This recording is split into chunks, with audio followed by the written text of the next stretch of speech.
El buen samaritano y la última oportunidad de ver la luz.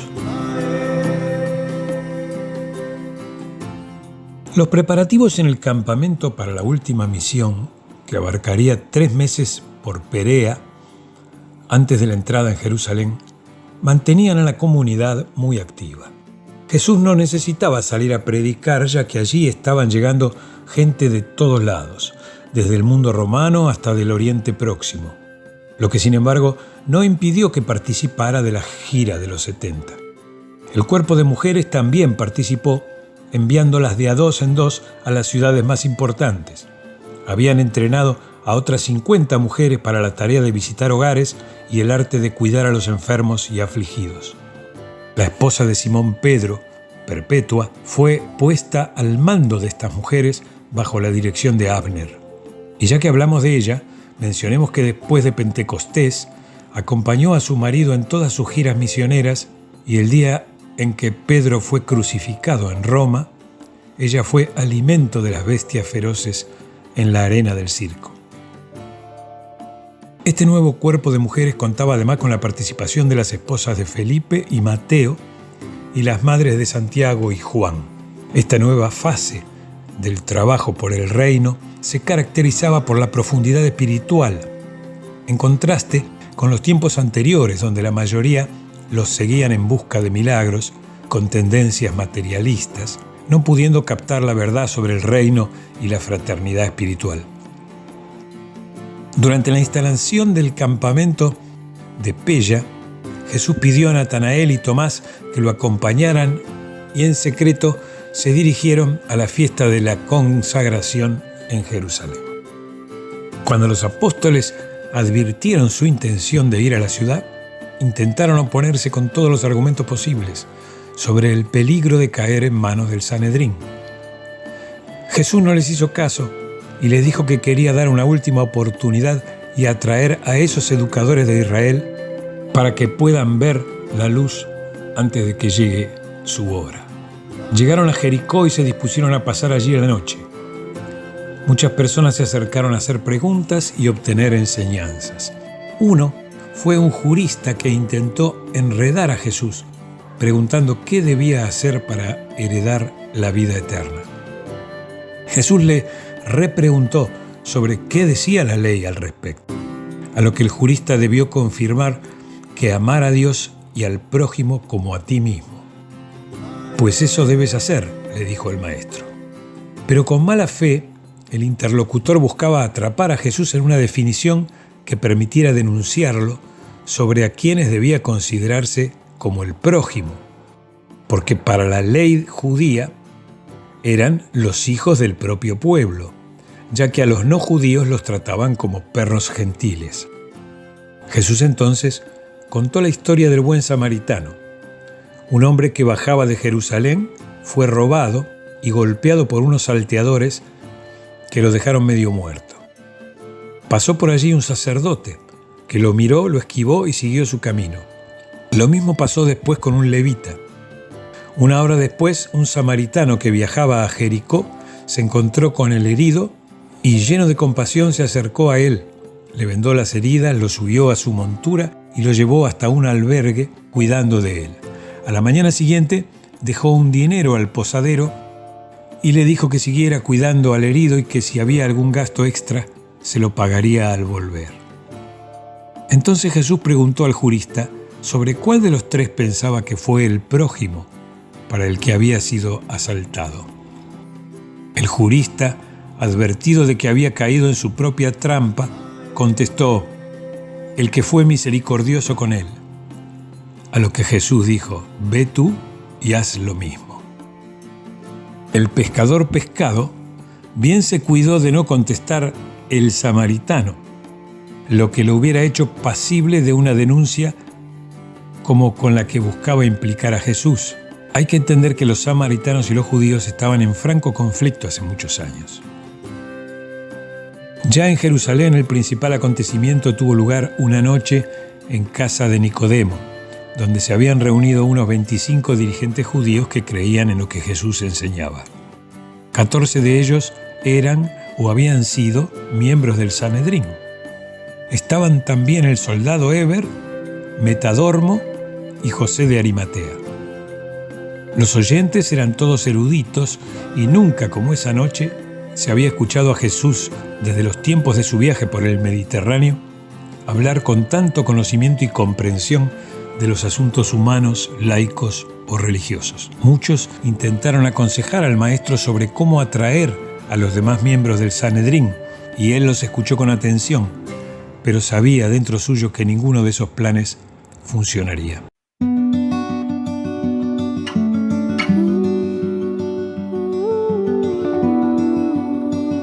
Todos terminaron la noche fascinados con la personalidad y los modales de Jesús. Y esto nos recuerda las palabras de Tiberio después del encuentro con Jesús en Roma. Sucedió que Gonod y Ganid, los comerciantes indios que habían invitado a Jesús en su viaje por el Mediterráneo en el año 23, llevaban saludos de príncipes de la India para el emperador de Roma.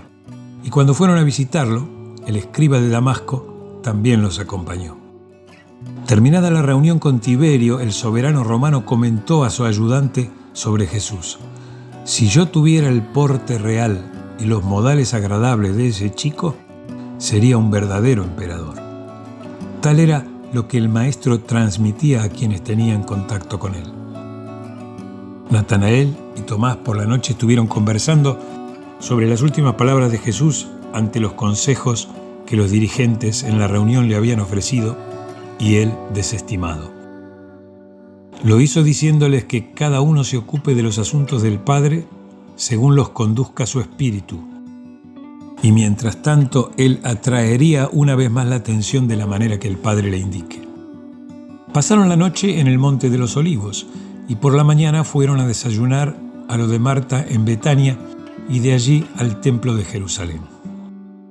De paso, se encontraron con un mendigo ciego sentado en su lugar acostumbrado. Como era sábado, no tenía permitido ese día pedir ni recibir limosna. Al verlo, Jesús tuvo la idea de atraer la atención del Sanedrín, de los dirigentes religiosos e instructores sobre su misión en la tierra. Natanael, ante el ciego de nacimiento, le preguntó a Jesús: «Maestro, para que este hombre naciera ciego, ¿quién pecó, él o sus padres?».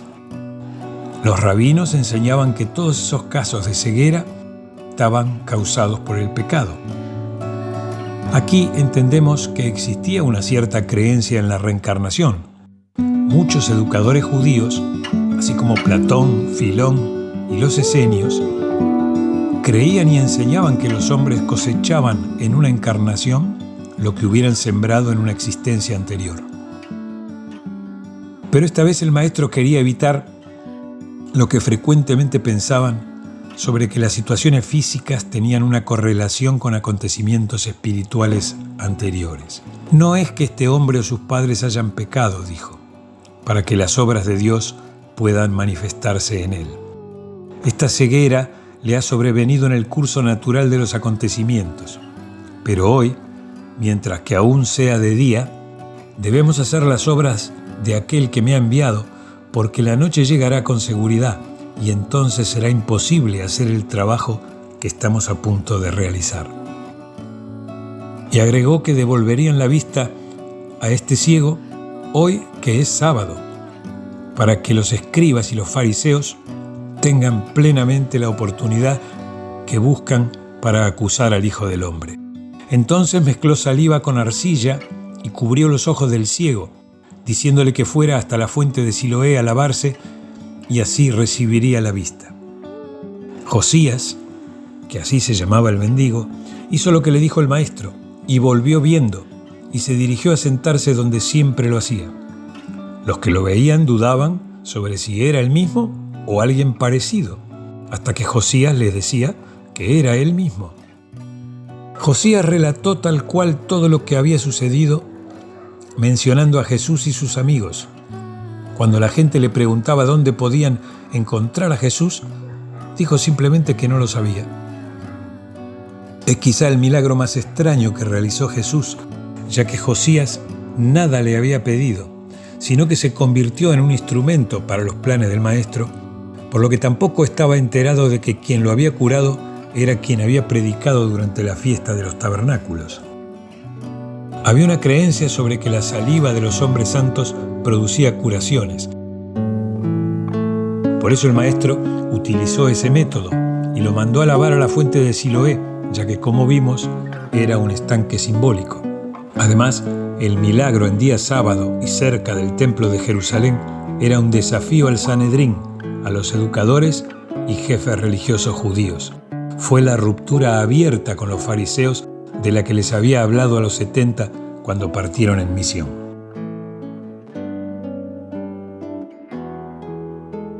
El revuelo fue tomando entidad, por lo que el Sanedrín decidió convocar a una reunión en el templo contradiciendo sus propias reglas sobre el sábado.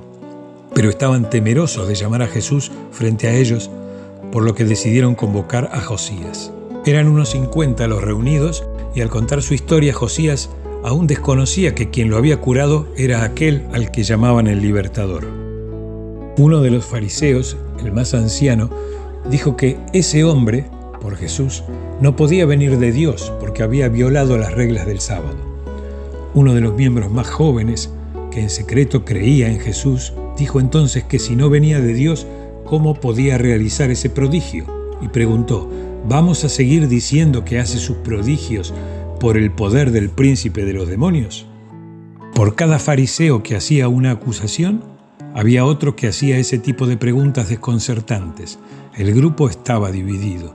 Cuando le preguntaron a Josías quién pensaba que era ese hombre, contestó simplemente, creo que es un profeta.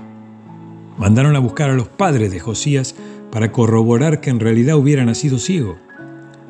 En Jerusalén tenía Jesús prohibida la entrada a todas las sinagogas, y quienes creyeran en sus enseñanzas eran despojados de todos sus derechos, salvo de comprar lo necesario para vivir.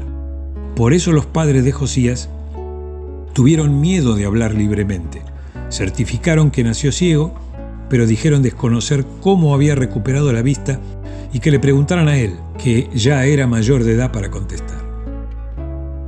Volvieron a citar a Josías, queriendo que cayera en la trampa de decir que Jesús era un pecador que había transgredido las leyes del sábado, igual que él, que había ido hasta Siloé, que estaba a una distancia mayor a la que las reglas del sábado permitían transitar. Pero Josías dijo, no sé si es un pecador, pero yo antes no veía y ahora sí. Apreciemos el contraste entre el seguimiento de las reglas y dogmas con la realidad. Ante nuevas preguntas dijo el curado que ya había contado su versión completa y preguntó, ¿acaso quieren ustedes convertirse en sus discípulos? Se imaginan. El Sanedrín entonces fue un desorden total. Así Josías se subió a un banco y habló, y entre lo que dijo fue, ¿saben que Dios no hace ese tipo de obras por los impíos, sino a petición de alguien que fuera un adorador verdadero, santo y justo? Mírenme y vean lo que se ha hecho hoy en Jerusalén. Si ese hombre no viniera de Dios, seguro no podría hacer esto. El Sanedrín comenzó a vaciarse y muchos se retiraban confundidos. Otros le gritaban que él, que había nacido en pecado, ¿cómo ahora pretendía aleccionarlos? Y se dirigieron a la sinagoga para excluir a Josías. Mientras sucedía este interrogatorio, Jesús se paseaba cerca, en el pórtico de Salomón, con la esperanza de que lo citaran para el caso, momento que aprovecharía para anunciarles la buena nueva de la libertad y la alegría de la filiación divina en el reino de Dios. Pero el Sanedrín tenía miedo de citarlo incluso como testigo, y mucho más miedo de apresarlo. Siempre se sentían desconcertados con las apariciones públicas del Maestro.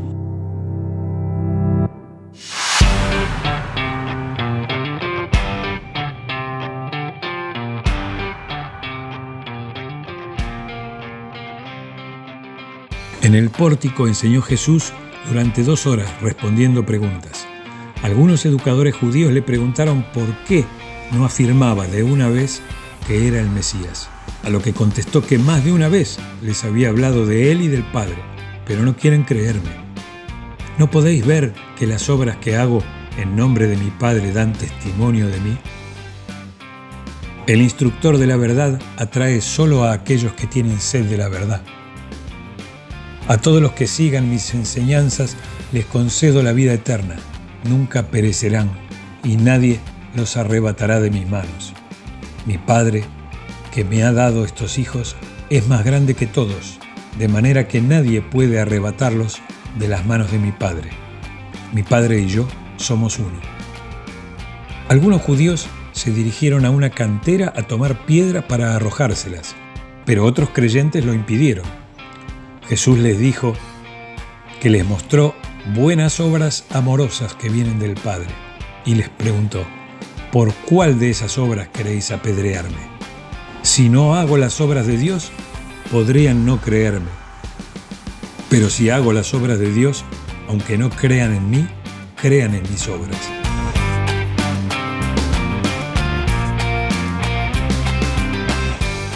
Y concluyó diciéndoles que, para que estén seguros de lo que proclamo, les diré que mi Padre está en mí y yo en el Padre. Y de la misma manera que el Padre reside en mí, yo residiré en cada uno de ustedes que crean en este Evangelio.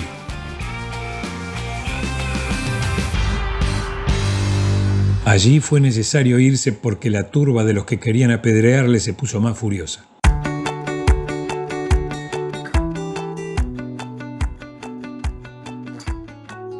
Salió por el templo y se reunió con Natanael y Tomás a esperar la salida de Josías del Sanedrín. Al enterarse de que había sido expulsado de la sinagoga, fueron hasta su casa. Tomás lo llamó y al salir Jesús le dijo: ¿crees en el Hijo de Dios? Josías le dijo: dime quién es para poder creer en él. Dijo Jesús: es el que te habla en este momento. Y Josías dijo: Señor, yo creo. Y postrándose lo adoró. Cuando Josías luego se enteró de que había sido expulsado de la sinagoga, se entristeció. Pero cuando Jesús lo invitó a acompañarlos a Pella, junto a los 2 apóstoles, se animó mucho y terminó convirtiéndose en un predicador del Evangelio del Reino por el resto de su vida.